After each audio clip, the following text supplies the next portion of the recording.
আসসালামু আলাইকুম বন্ধুরা, আজকে আমি আপনাদের সাথে শেয়ার করব মুরগির পা রান্নার রেসিপি। এই খাবারটা অনেকেই পছন্দ করে আর অনেক পুষ্টিকর। আবার অনেকেই পছন্দ করে না, কিন্তু যারা পছন্দ করে না তারা যদি একবার এইভাবে রান্না করে খায় তাহলে তারাও কিন্তু পছন্দ করবে। তো কথা না বাড়িয়ে চলুন রান্নাটি শুরু করি।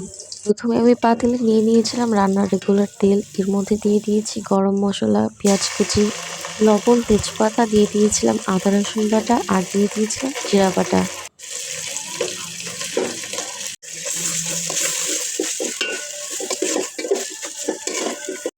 এখন এখানে অ্যাড করেছি হলুদের গুঁড়া আর পরিমাণ মতো মরিচের গুঁড়া।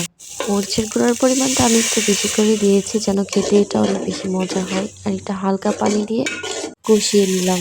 আর এরপর এখানে দিয়ে দিলাম কিছুটা কাঁচামরিচ আর দিয়ে দিলাম টমেটো। এখন এগুলোকে আমি একটু সুন্দরভাবে কষিয়ে নিব।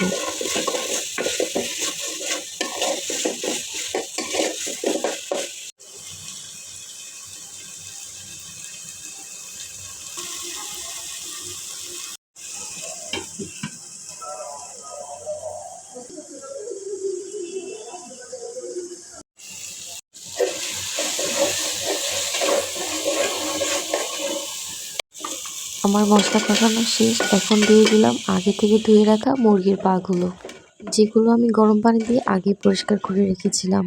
আমরা মেয়েরা আসলে মুরগির পা খেতে খুব পছন্দ করি, আর এতে কিন্তু অনেক ক্যালসিয়ামও রয়েছে। যে কারণে আম্মুকে বলেছিলাম বাজার থেকে আসার সময় মুরগির পা নিয়ে আসতে। মুরগির পাগুলো কেটে কুটে পরিষ্কার করে দিয়ে আম্মু বললো তুমি রান্না করো। রান্নার দায়িত্বটা যেহেতু আমার উপরে পড়লো, এজন্য ভাবলাম যে ভিডিও করে তোমাদের সাথে শেয়ার করি।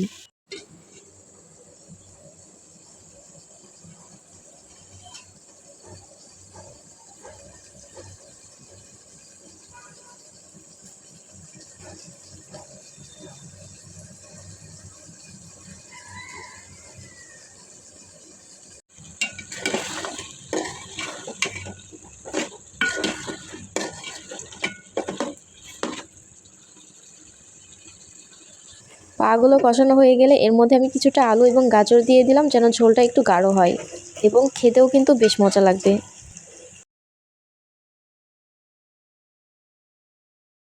মুরগির পাগুলো যখন 90% কষানো হয়ে গিয়েছে সেই পর্যায়ে আমি কিন্তু আলু আর গাজরটা অ্যাড করেছি।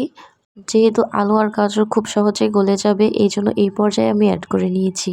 এখন আমার কষানো মোটামুটি শেষ। এখন এখানে আমি দিয়ে দিলাম পরিমাণ মতো পানি। এখন এটাকে আমি জাস্ট ঢাকনা দিয়ে ঢেকে দিব।